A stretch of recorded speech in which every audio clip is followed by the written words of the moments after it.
What's good, y'all, and welcome to my review of the Royal Rumble 2023.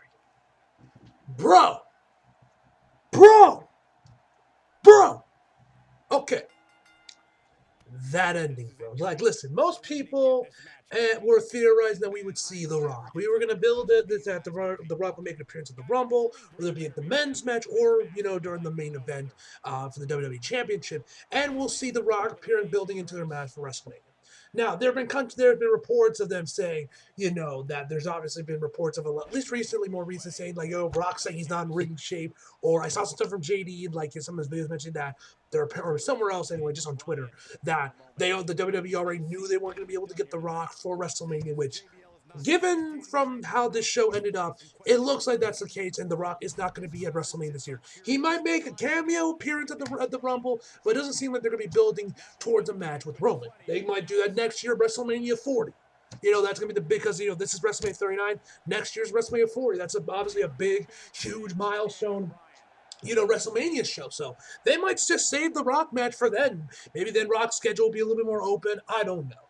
Whatever the case may be, is what we got was way better than any sort of Rock, return could have probably brought.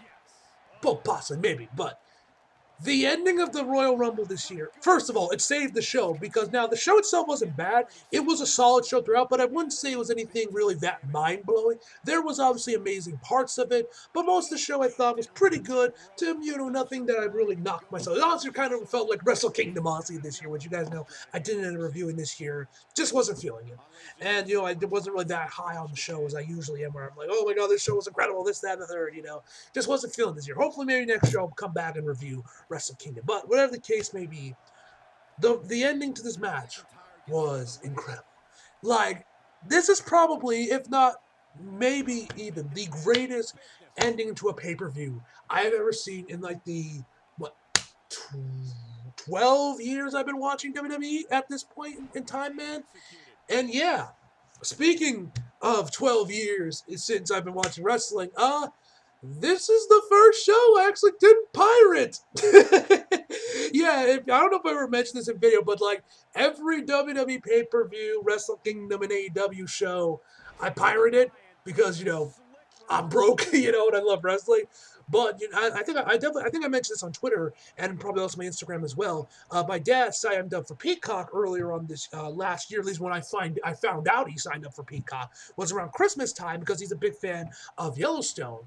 So obviously because of that, I made sure to set my account and everything, and I got all of WWE's pay-per-views, at my fingertips now. So yeah, I actually watched this show legally for the first time ever on Peacock. So yeah, man, and oh my, first of all, I see the show in like a high resolution, full 1080p, because the streams I watch are usually like 720p, 480p, and deal with. But like, I was able to watch the entire show off my phone. I had to go off and grab dinner. I was able to film the entire show. The stream wasn't buffering. I mean, it was glorious. It was glorious. It felt great. I can get used to this. But anyway, without me talk about the joys and the pleasures of watching the show legally. Yeah, man, the ending was amazing. I love what they did with Sammy, and obviously there is the obvious parallels to when Seth broke up the Shield to what Sammy did there. I'm pretty sure even Roman even like fell the same way, and the camera angles were very similar to when Seth when Seth swung the chair at Roman when the Shield broke up.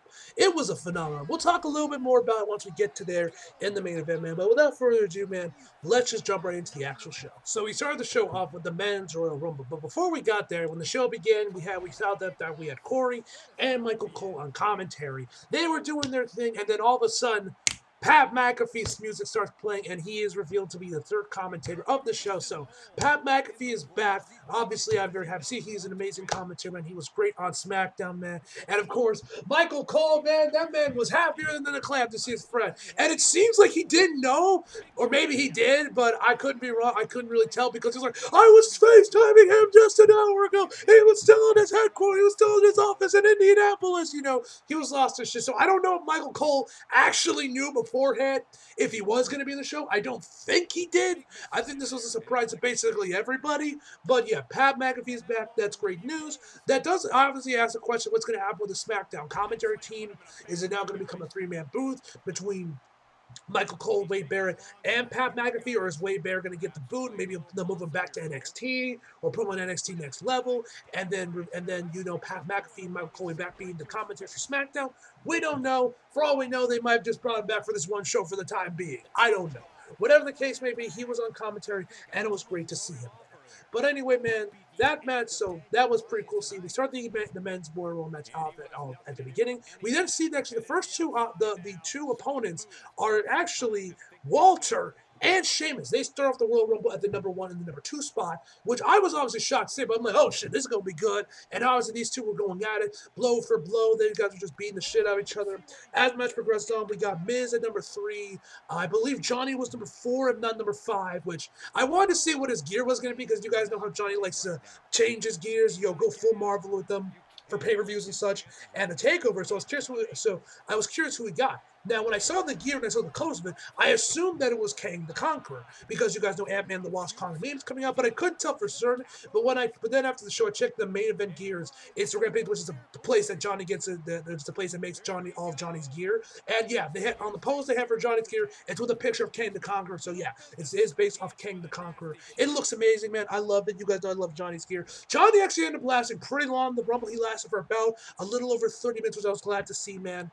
And so, which I also gotta say is real quick, I fucking hate Johnny's new music. Like, I don't know what's been going on with the CFO, because it seemed like Johnny's theme was still in the clear, because even after because Johnny did come back to WWE with the original Rebel Heart, so I assumed that it was in the clear. But I don't know if it's just they just lost the rights for it because of what happened with them and CFOs, or they just didn't want to renew the license. Whatever the case may be, they changed his music and it's fucking horrible, bro. It seems to be just a cover of Rebel Heart, but oh my god, the dude they got singing it. Oh, it's horrible. The dude can't sing for shit, bro. It sounds like ass. It literally sounds horrible, man. I can't stand his new theme music, man. It sounds fucking horrible, bro. So the match continues on. We eventually get Karrion Kross in there. Kofi and Xavier Woods would also get through. Which this is actually, I'm pretty sure, the second year in a row where Kofi didn't do the whole ridiculous entrance. Let's see how I can survive the match sort of thing. They didn't do that for the second year in a row, which I thought was kind of weird. Now, one other thing I thought was kind of odd with this Rumble, and I think this shows you what happens when Triple H is running things now versus Vince. Although, for all we know, Vince could be taking over back control, because since my Survivor Series review, it's been announced that Vince is back on the board of directors, and so Stephanie was gone, has now been stepped down from being the co-CEO. So whatever that could lead to, maybe it's nothing. He's just on the board for selling up the company. Then he's gonna fuck off again. Maybe he'll come back and take over creative. We don't know. I'm hoping he doesn't take back creative, because obviously I've been loving what WWE's been doing since Triple H took over. But you guys know that basically for the past few Royal Rumbles, for like a majority of the 2010s, we always had, new superstars come in there, maybe a handful of NXT guys, but we always had a bunch of older, retired legends coming back in there to have their spot. And that's been a thing for a couple of years, for the last few years now. This year, we didn't really have any retired veterans make a return besides Booker T. He was about the only one that we got there. Everyone else was either from NXT or current superstars on the main roster, which was nice to see. But the same thing happened with the women's as well, which I thought was interesting. But anyway, the match continues onward. Karrion Kross gets in there, who didn't end up lasting long. I think it only lasted like 5-10 minutes of the match. And then at number 12 is when Brock Lesnar comes in there, and of course he is wrecking house, suplexing everybody from here to Kingdom Come, man. He is just going off. And yeeting so many other superstars off the ring. Santos Escobar was one. I think Angelo Dawkins was another, which actually Montez, when he came to match, he was rocking different gear, because you guys know Montez typically just wears those skin tight pants. This time he kind of dressed more like a boxer. Kind of dug the look, not gonna lie. But anyway, so he eliminates all these people. He has his face off with Walter, which is pretty good. They didn't really end up doing much, at least that we saw on TV anyway. Didn't seem like they did too much crazy stuff, but it was still pretty cool to see him square off. Bobby Lashley comes in next in there. He speared people left, right, center, and eventually managed to eliminate Brock Lesnar. This, I'm assuming, was probably done to set up a match they're going to probably have at WrestleMania this year, which is what I hope. Or maybe they could do this at the Elimination Chamber, because, it's a Saudi show, big marquee match. They might end up doing it then, like they did. I think they did at Crown Jewel. But I kind of hope they, push that off and hold off on this match till WrestleMania and let these guys just go up for, 15, 20 minutes. That's what I would like to see. But I'm assuming, given that Brock was the one that eliminated him, and given how Brock reacted, I'm assuming this is meant to build on their feud and set up a match they're going to have at WrestleMania. So you have that. Eventually, afterwards, he starts throwing a temper tantrum. He grabs the top part of the announce table, throws it back into the ring, and then later on, after when Baron Corbin starts making his entrance, he then grabs the fucking steel steps and then just slams them against the announce table, bro. I'm like, God damn, bro. God damn. So, of course, then he just starts beating the shit out of Baron Corbin, which was pretty funny. And, of course, you had, Corey on commentary, like, don't you say anything, Pat? Which, there was a lot of airing out grievances on commentary, I noticed. We'll talk a little about this a little bit more. My man's mentioned bringing it up now. Rey Mysterio was supposed to come out, I want to say at number 17, I think that's what the number he was. He ended up not showing up, but then number 18, Dominic showed up with Rey's mask, and bro, Michael Cole was so triggered, bro. He was going off. He wanted to call Dominic a piece of shit, but Cole was like, hold on there, boy. Hold on there, So, because obviously, PG and everything, but that was funny, man, because, seriously, Michael Cole was so triggered when Dominic showed up, man. So triggered. But you had that. You had during the women's match, I might just mention here while I still have it on my head, where he wanted to drive them up a wall. Was how during a Royal Rumble match when someone is trying to eliminate someone else will come in there and break it up and start tagging up rather than just letting them continue to eliminate them. That'd be less one explode, which I thought was pretty funny, man. Because I feel like there's something you wouldn't have seen when Vince was running things, having them point shit out like this and airing out their grievances, But yeah, that also got a chuckle out of me. The commentary once again was great. It's just the commentary has been so much better since Triple H took over. Well, this show is probably the weakest pay-per-view he has done, because at least not until the main event. The main event, like I said, mentioned before, kind of saved the show. But the commentary, man, it's still been amazing, man. So anyway, you have that in there. You have Dominic doing his thing. Of course, he's getting booed out of the building, especially when he has Rey Mysterio's mask he's wearing. It. Man's got nuclear heat. Eventually, the rest of the members of the Judgment Day come in there. They do their best to help out with Dom. Booker T eventually shows up, man. Edge also makes an appearance. It was pretty cool to see him. He ended up eliminating both members of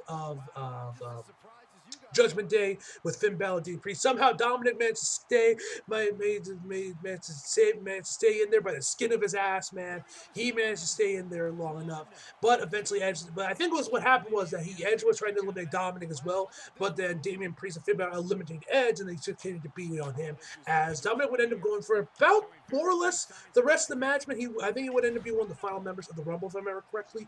But you have him, you have Booker T. He looked amazing, man, especially for his age. He looked great as well. Now, like I said, there weren't really any surprises. I know there were people theorizing that Jay White was supposed to come out on the Rumble, man. I only knew this because I saw some tweets about that yesterday. Obviously those rumors weren't true. Although I don't know if his contract that's because his contract is up with New Japan or whatever, which would explain why he did lose a belt at Wrestle Kingdom. But whatever the case, people were obviously assuming him. Then you of course have The Rock was a big question mark when he appeared in the Rumble. Now granted, they could still have The Rock show up sometime later on in the build for maybe during Elimination Chamber or Fastlane or whatever. So we could still have The Rock show up. I'm not going to hold my breath for that, man, but you never know. Anyway, so you had him. So then once we started to get to 27-ish, I'm like, okay, who's going to come out there? Because by this point, we already knew that Cody was going to come out. And we were just wondering, is Rock going to take one of these last spots? Who is it going to be? So I believe it was 27 ended up being Austin Theory. 28 was Ricochet. 29 was Logan Paul, who I think was the biggest shot. Especially considering now he's apparently in some crypto scam or something. I know he's in some hot water about fucking something, man. I don't pay attention to that shit, man. But I think it's something about crypto. Whatever the case may be. So I was kind of surprised to see him in there. And then, of course, Cody would come out at number 30. Now, I will agree with JD on this one, man. Cody should not have come out as number 30 and this is for the reason why. Obviously, we have the big one of him, him wanting to let him get in there. He should be in the match for he should come out maybe around the 15th spot or the 20-ish spot, and let him stay in the ring for about 30 to 40 minutes. Let him really try to struggle and really, work to get that Royal Rumble win rather than coming out at the very end. But I think the main reason why this kind of bugged me that he was number 30 was they told us beforehand that, hey, he's going to be at the Rumble. I feel like if you were going to announce Cody was going to be at the Rumble, you should have had come out like a 15 spot or a 20 spot. If you were going to have him 30, do it like what happened with John Cena back in 2008. Don't say anything and just let it be a huge surprise. Oh shit, Cody's back. Fantastic. I think people would have been a little bit more willing and forgiving of him coming out number 30 and win the match, of course, over Walter, who was number 1, and ended up going through the entire match. And of course, overtook Rey Mysterio's record of being the longest in a Royal Rumble match. So yeah. Cody came out there. First of all, I gotta say, I loved his black jacket, man. The new jacket where he looked amazing, man.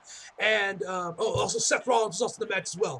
Forgot to mention Seth. He also had some good spots in this match as well. We'll talk more about that. But actually, I don't know if you guys could notice it, but you could actually see like the scar on Cody's pec when he got surgery. You could actually see the scar if you pay attention close enough. I actually noticed it. I don't know if you guys picked up on it as well, but I definitely noticed that while Cody was making his entrance. So once we're down to the final 3 or the final 4 with Walter, um, Seth, Cody, and I believe Dominic as well, or it might have been Logan Paul. But we did have this amazing spot with Logan Paul and Ricochet where they were both on opposite sides of the ring, and they jumped off the top rope and just crossed by into each other. Which, funny enough, you actually had Carmelo Hayes on Twitter be like, "Hey, yo, I want my royalties." Because you guys know I think it might have been at a NXT show. It might have just been a normal NXT show. It might have been one of the pay-per-views. I can't remember for certain. But when Carmelo Hayes and Ricochet had their match, they did a similar spot as well. So I thought it was kind of funny that Carmelo Hayes was tweeting that, man. But yeah, the spot looked amazing, man. I would be down for a Ricochet Logan Paul match at WrestleMania, or maybe at the next Elimination Chairman, because that exchange there, man, shit, that would have been awesome, man.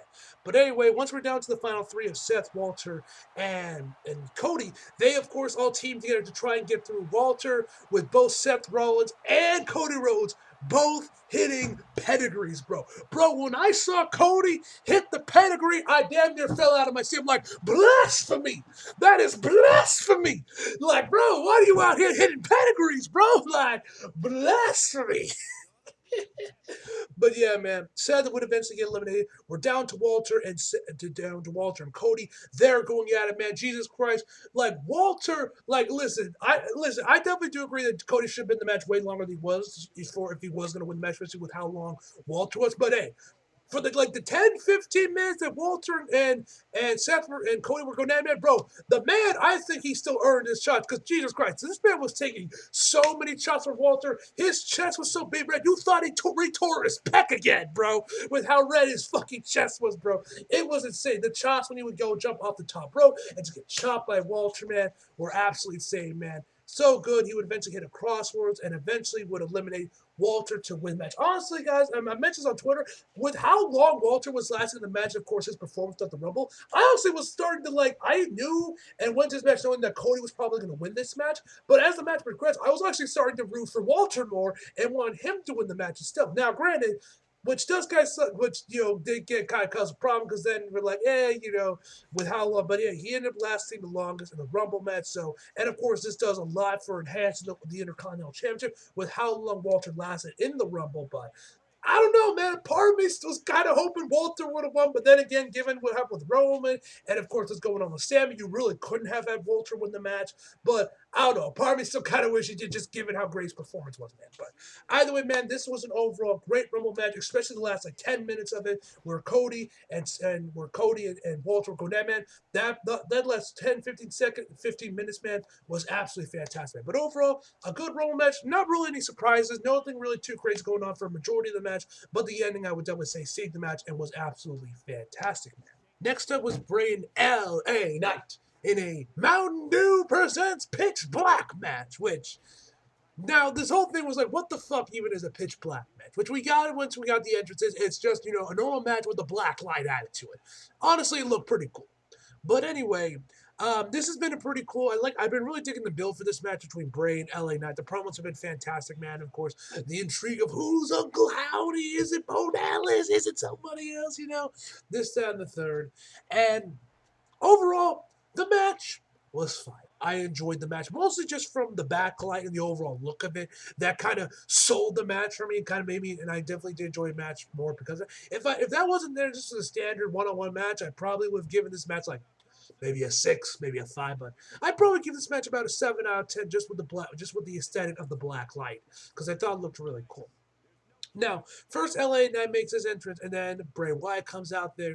Now, interesting at this point, all we saw from him was that his eyes were like covered up in like this black eyeliner, and I was like, okay, it's okay. He's coming out with some black eyeliner or black eyeshadow, whatever the fuck it is. And I was like, okay.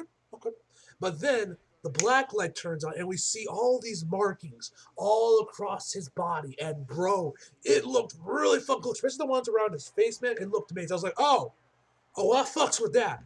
And like, and they also like the Mountain. There's actually like a Mountain Dew logo on like the middle of the ring, on the middle of on the mat, which which also lit up with a black light. Man, the ropes also were like a neon green color. Same with LA Knight's trunks.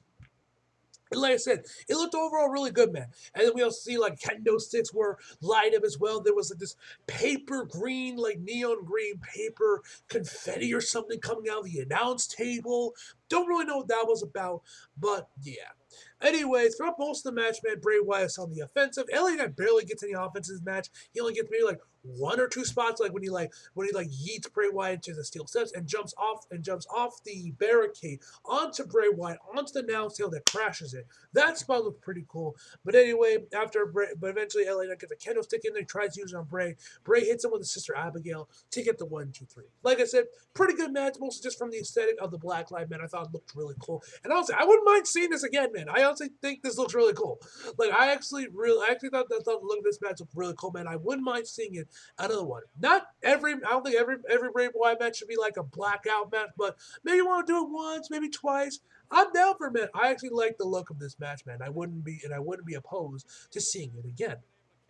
But yeah, then we end the match after the match. Bray Wyatt continues being on LA Knight. LA Knight will be like, nah, fam, I don't want this smoke. Tries to run away from him. He gets him over to the back. Eventually gets him like on the bear, and now he gets him onto like this like platform or whatever. And after he like beats him up a bit, and then Uncle Howdy comes out of nowhere on top of like this on top of this platform, and then leaps off of it to hit and to land and lands right on LA Knight. Now, I didn't notice this when I watched the match, but JD mentioned his review, and that I thought was interesting. Apparently, Uncle Howdy actually like missed LA Knight, and that LA Knight actually had to move his body to make sure he actually hit him. I don't know if he actually did miss him because I didn't notice because of that because I didn't notice it. It looked like he hit him to me when I was watching the show, but apparently he missed him. Either way, flames start to come out of the ring, coming out from the platform, man. It also kind of reminded me of, like, what was it?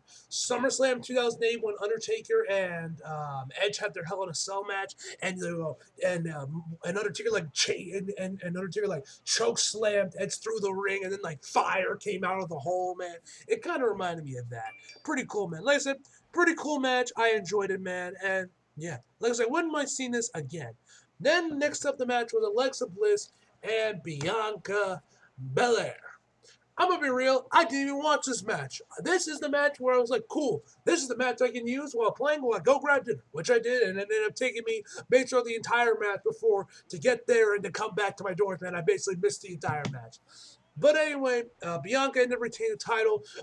One thing that really cracked me up was on commentary. You had Corey, talking about how when Alexa looked at him, his blood went cold. To obviously try and like put her over and sell the fact how creepy Alexa is now with this new gimmick she's working on, where she looks like she's gonna be coming back with Bray Wyatt and what he's going on with the Wyatt Six, Uncle Howdy, and all that shit. Where then you got Michael Cole. You got Michael Cole coming in there and be like, oh, was that the only reason? Or something like that, bro. And I'm like, damn, Cole, behave yourself, bro. Behave yourself. This is a PG show, good sir. And of course, you had Corey telling him that he's married and everything. But that caught me off guard, man. That was also the best part of the match. Was that little comment from Corey Graves and that little back and forth between Corey and Michael Cole. That was honestly the highlight of the match. Was the commentary. But yeah, that cracked me up, man. That was pretty funny. Then we had the women's Royal Rumble match, which I would say was definitely better than the men's, at least for a majority of the match. For at least for like I would definitely say the first half of the match before we got to the final showdown. I would definitely say the women's match was better. Now, in terms of when we got to like the last final showdown to the final four and the final two, I think that's probably kind of neck and neck between the two. I think I might give the men's match just a slight edge over just because of how good the little exchange between Walter and Cody Rhodes was. And honestly, I would be down if we saw another match between Cody and Walter. How maybe have them go at it for the Intercontinental Championship on like a SmackDown or something, man. I would be down for that, man, because they worked really well in that section. But anyway, we see who ended up being the first two. It ends up being Rhea Ripley, who was still selling the attack that she got from Beth Phoenix at the men's Royal Rumble match when she got speared by Beth Phoenix, which is pretty cool to see her as well. I didn't mention it earlier, but yeah, Beth came out there. Edge was still tagging the Judgment Day.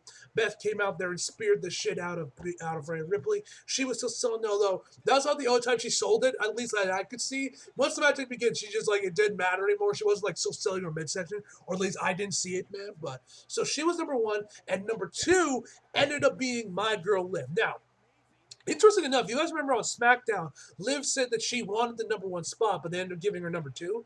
But either way, man, and this was and like even though Liv didn't win the match, I still think once again she came out with the dub like with Walter because both her and Reina, although I guess technically Reina probably has the record because she did win the match, so she technically lasted a little, like maybe like 2 seconds longer than Liv, but they basically both broke the record for the longest time spent in a women's Royal Rumble match, spending over an hour in there beating being the original record holder, which I believe was Bianca at 58 minutes, I believe was what the original record was. And they both of them lasted like at least an hour. I think they went like maybe an hour and 10 or maybe like an hour and 2 minutes ish, somewhere around that time frame. But so yeah, Liv ended up is now. It's funny because Liv, originally apparently Liv had the record for the shortest elimination at like 8 seconds originally apparently, but now she's now the cold record holder for longest time in a Royal Romance. So obviously it makes me happy because you guys know I love Liv Morgan. She's probably my favorite She's probably my favorite, if not my second favorite,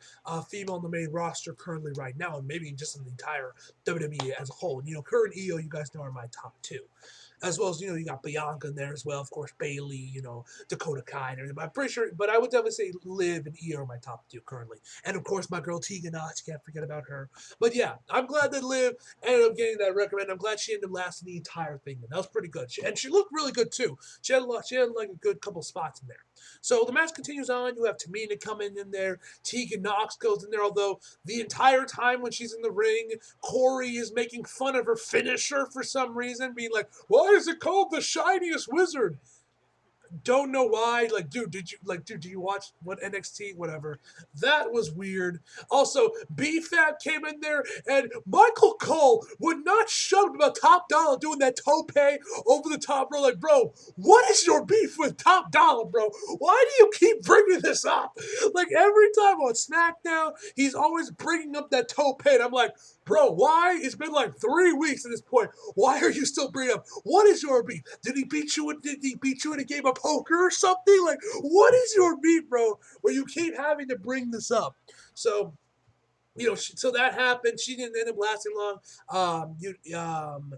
We also got the surprise from Chelsea Green. She was like basically the only surprise from the women's match as well, besides Roxanne Perez and Zoe Stark, who's the other one from NXT. They were kind of surprised. They were definitely more surprised in the women's match than they were in the men's match. But yeah, Chelsea Green is in there. But she took Liv's record as the shortest elimination Royal Rumble match for the women at I think what was it like 5 seconds? From 8 seconds, it went down to 5 seconds. Because the second she got into the ring, she just got yeeted out to the outside, man. Now, apparently, this is at least according to what JD said in his review, that I guess the reasoning behind this, why she got eliminated so quickly, is because her new gimmick is going to be like a Karen type gimmick. Apparently. If that's actually the case, man, I don't know about that one. I don't know if that will work, but we'll have to wait and see on that, man. So you have that, man. You have Tamina was also in the Rumble as well. I mentioned Roxanne Perez and Zoe Stark. Nikki Cross was also in the Rumble match, but bro, Nikki Cross fucking bolted into the Royal Rumble match, man. She was like and you know how long the ramp is for the Royal Rumble matches nowadays, man. Because I'm pretty sure they do them in like baseball stadium now, or this might have been a football stadium. I'm not really sure. It was like the Alamo Dome. So I don't know if that's a baseball field or a football field. Whatever the case means, the ramp was long as shit, and this woman from there to the ring was sprinting all the way over there, bro. I was kind of surprised how she was just like running right there, man. Like, bro, she just made a beeline for the ring. I was kind of surprised that, that she was able to go the whole way without looking out of breath or anything, because, the ramp is pretty long, man. So, yeah. But, of course, obviously, the highlight of the Women's Royal Rumble match was, of course, Asuka's return, bro. Oh my God, Asuka looked so fucking badass, man. I love the mask she was wearing when she made her entrance, and then when she takes off the mask, revealing her face paint. Given the fact how big the pop was when we saw her actual face, I'm assuming that they're now going to bring in more of her original Kana gimmick from when she was back in her days in Japan into the Asuka character. And also, I love the look of her face paint. It reminded me of, I believe his name was Joey Jordison, I believe his name is, who was the original drummer for Slipknot. His mask reminded me a lot of Asuka's face paint. I don't know if that was done on purpose. Maybe she's a fan of Slipknot. If she is, that's pretty cool, because Slipknot's awesome, man. And that's what it reminded me of. Either way, man, it looked amazing, man. And I loved her new gear as well, man. I love that like black gear she was wearing, man. Looked amazing, and so yeah, obviously Asuka became a fan favorite instantly, and became a favorite to win the match, which she ended up being the final three as well. But then the entire match went to shit with the final competitor. The final entry, number 30, ended up being Nia Jax. Why? This woman's body count rivals fucking Ghostface, bro. She injures everybody she's in the ring with. This bitch can't wrestle her way out of a fucking headlock, and has injured basically every woman on the roster currently. Why would you bring her back? Because I swear to God, man, The Rock better be coming back, bro. Like, I was always kind of iffy about, like, Rock, whatever, but like, bro, because you guys did not know, she's like The Rock cut, which is probably the only reason why she lasted as long as she did in the WWE. But, bro, y'all better be bringing back, The Rock better be coming, bro. If you're making me have to sit through Nia Jax again, and having to make me, and subject me to listen to watching her having to injure everyone on the roster all over again, bro. The bitch can't wrestle. And I was hoping, and I was praying that please let this be some weird one-off to troll the fans or something. But no, she has new gear up on WWE Shop. So yeah, she signed with the company. For how long? I don't know. I pray to God it's only like a year, maybe 3, or whatever. But Jesus Christ, man, why? Why is Nia Jax here, bro?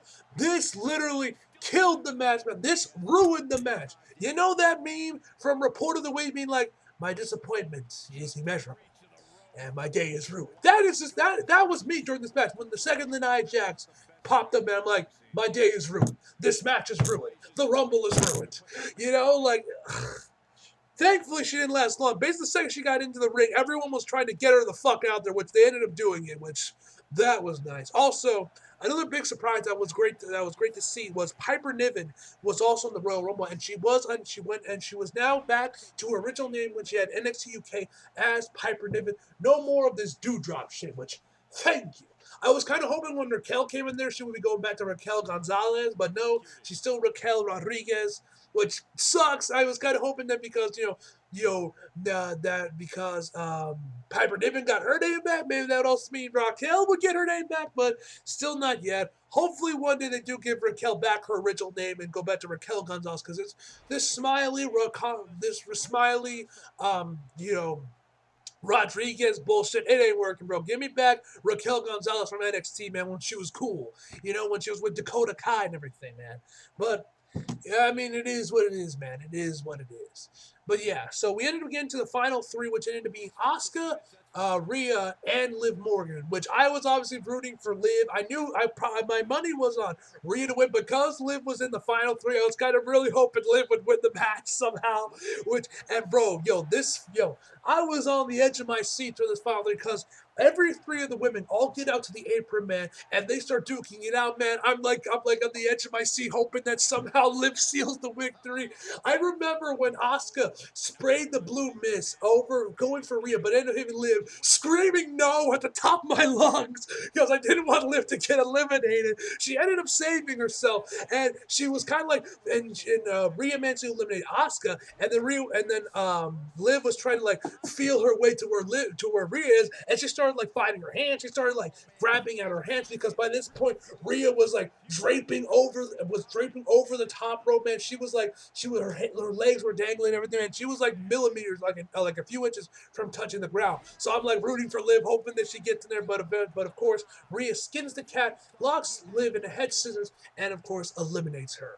Was kind of disappointed and sad to see Liv go because of how long she lasted. I was kind of starting to root for Liv to win the match, but Rhea was obviously the better choice, man. Hopefully, this means we're going to see her and Bianca face off at WrestleMania at WrestleMania this year. I don't know if they ever faced off in NXT. If they did, I'm sure they had a great match. But yeah, that's going to be a great match, man. Now, granted, they could also go the Shaw route because, of course, we know that they were going to have a match at WrestleMania 36. I believe was the one in Tampa, the first one in Tampa before the pandemic. But of course, that had to get moved to the PC and the Thunderdome and everything. So they could be doing it for that just to give them the fans, which I hope they don't. I'd much rather prefer they just do with Rhea and Bianca. It's a better match. They have history from NXT, and I think it overall will just be a better match overall. But that's just my personal opinion, man. But yeah, Rhea wins the match, man.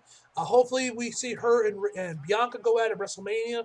And yeah, overall, this is a great match as well, man. Ruined by Nia Jax, but overall, a great match. Liv looked amazing, man. I loved her gear too. It looked amazing as well. And yeah, Asuka looked great, man. I'm excited to see what they're going to be doing with her now on Raw. And yeah, great match overall. Glad to see Liv is now like the co-record holder for the longest time spent in a women's Royal Rumble match. So yeah, I'm happy, man. I'm happy. My girl Liv had a great performance, man, and she looked amazing.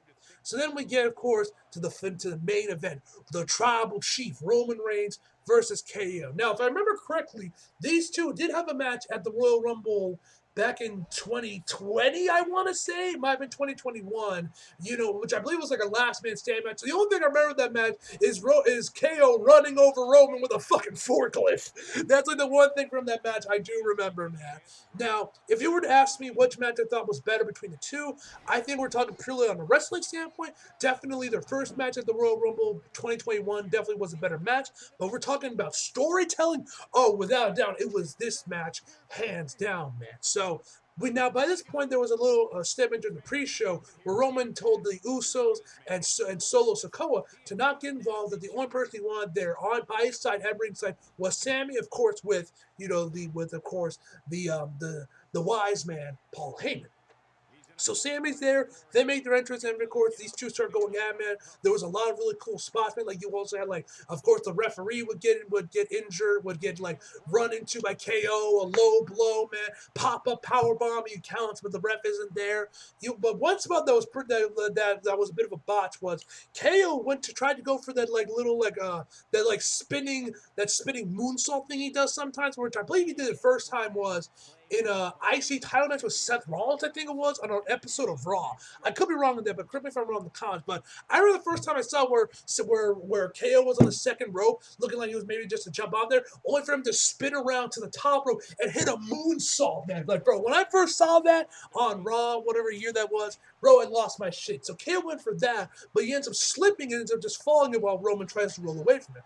Now, obviously, this is probably due for how slipping the ropes were. I mean, they're in fucking Texas. 2 Royal Rumble matches went on by this point, and of course with the blackout match, and even with the Raw Women's match, those ropes were probably very slippery. So it's not that surprising that KO slipped. It kind of sucks, man. But then they had to try and do it again, this time from the second rope, and basically redo the spot they were going to do originally, but this time from the second rope. Either way, KO misses both times. Although I'm pretty sure he was supposed to, but not trip and slip off the ropes. But you have that. You also have Roman like slamming KO the back of KO's head into the steel steps themselves, not the side of the steps themselves, man. It looks like his head like hit the edge of one of the steps, man. At least that's how it looked. Looked nasty, man. You also had Sammy looking shocked at all this, man. He was appalled by the brutality of the tribal chief. You had Roman Reigns like spearing KO through the barricade, man. That was pretty cool. But then as the match continues on, when the ref is still out on the outside, Roman tells Sammy to get him a chair, and Sammy tells him like, "You told me not to do anything." He's like, "I'm telling you, give me a damn chair." And he runs to give him a chair, but Sammy hesitates before giving him the chair before he finally gives it to Roman. So they continue going on. Eventually, Then we also got like I believe it was like I think it was like right here, man, where like the ref was like just got back into the ring, the new one. He misses with the chair. KO hits a pop-up power bomb, and bro, my heart legit stopped for a second because I thought KO got the three. It was 1, 2, like 2 and 9, like 2 and 9 tenths by a cunt's hair. Roman was able to get the shoulder up, man. Bro, I thought it was 3, man, and I'm pretty sure my heart stopped for a hot second, bro. I'm not even playing with y'all, man. That spot was awesome. But anyway, after a Superman punch and a spear, Roman Reigns would win the match, retain the championships, and yeah, the rest of the Bloodline come in there. He got like that little like necklace flower thing. I don't know what it's called, man. I'm not Samoan. And is ready to present it to Sammy by Jay, and to make him fully an Uso, Sammy Uso. But then Roman stops him. His test is not done yet because he tells the Bloodline to continue beating on KO, which they do, and they keep going at it. They eventually get into some handcuffs. They cuff Kevin Owens to the ropes, and then he grabs the chair, ready to continue beating on KO with the chair. And then Sammy actually stops him. He gets in front of Roman and tells him, "This is enough. You don't need to do anymore. You made your point. This is beneath you, my tribal chief. You don't need to do this no more." And Roman, we all know he has anger problems, man. So he looks like he is trying his hardest not to just lose his damn mind. He tries to hold in his anger. He then just hands Sammy the chair and tells him to do it. And then Sammy, he was reluctant just to grab the chair. Eventually, he does grab it. He still doesn't want to hit Sam. He still doesn't want to hit KO with the chair.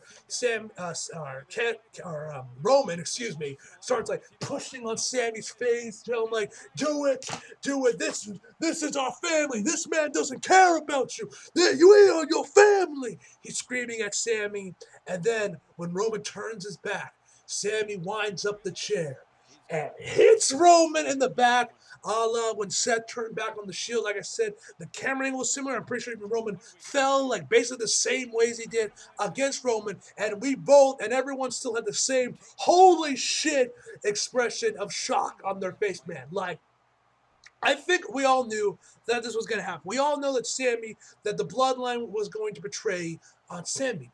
But that's the point. We all thought it was going to be the Bloodline turning on Sammy, not Sammy turning on the Bloodline. And oh my God, that was amazing. That chair shot, man, was amazing. Then of course, you had Jay be like, "What are you doing? This is my family. We're brothers." Oh my God. Seriously, somebody get Jey Uso a fucking Oscar, man. This man has been the MVP of the storyline besides Sammy, bro. This man has been the MVP of the storyline, man. Seriously. He's screaming. Of course, the Bloodline starts to attack on Sammy. You have Solo, Roman. You got them all wailing down on him, ripping off the honorary U shirt he's wearing. But the way it tore was perfectly done, man. Like, I don't know if the shirt was gimmicked to like tear that specific way, because it tear like just the right way, man. Or maybe that was just like, or Roman just knows how to tear a shirt properly. Either way, man, the way that he tore the shirt off Sammy looked really good as he continues to beat on them. And he continues beating, and then like right before they leave, the Usos hit KO with like another super kick. I believe it was Jimmy. Now the interesting thing is, while they're beating on Sammy, Jay leaves the ring being very emotional, which I think was probably the most interesting part about this ending. Why did Jay leave? Now we all know this whole tribal chief, bloodline storyline started with Jay at Hell in the Cell. With everything going on with here. The main event, Jey Uso, the right hand man. This all started with Jay. So the fact that he was the member of the bloodline that turned away from when they were beating on Sammy, and we all know what happened with him and Sammy and how he eventually he did eventually turn around on Sammy and actually start to like him and see him as a brother. I feel like Jay being the one that turns away from the bloodline when they're beating on Sammy, I think was perfect. And this definitely begs the question, what's going to happen next with Jay? So that is definitely going to be very interesting when we get to SmackDown, man. Now, we get to the $1 million question. What about WrestleMania?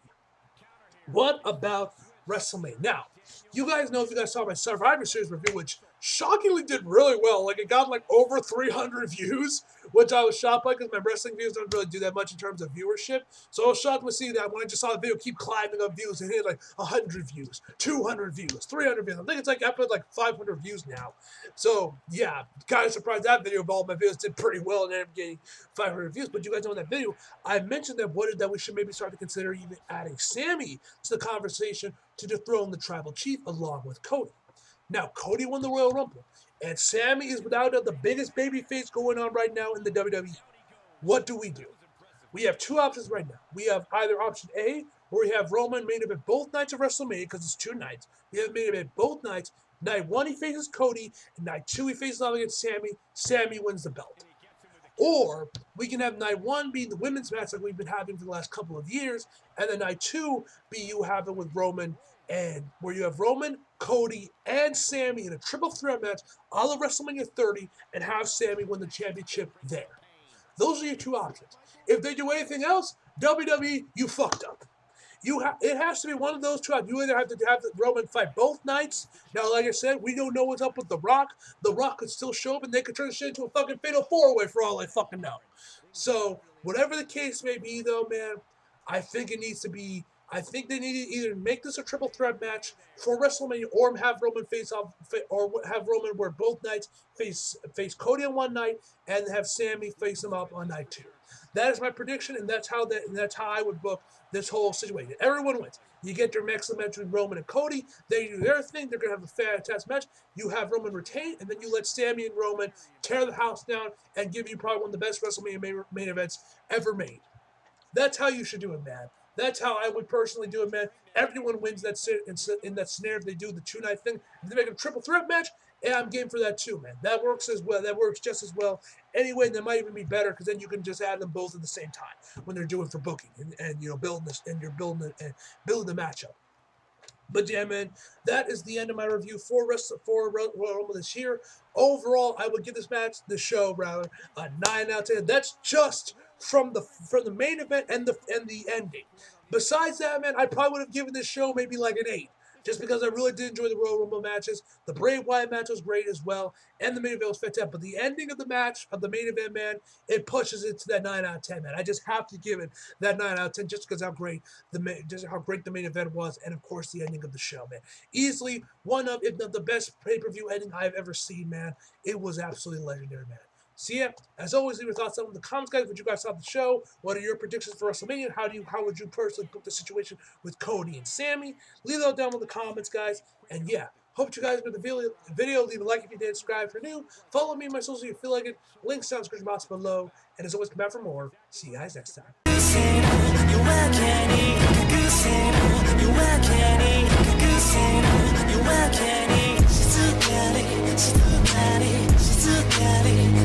Body.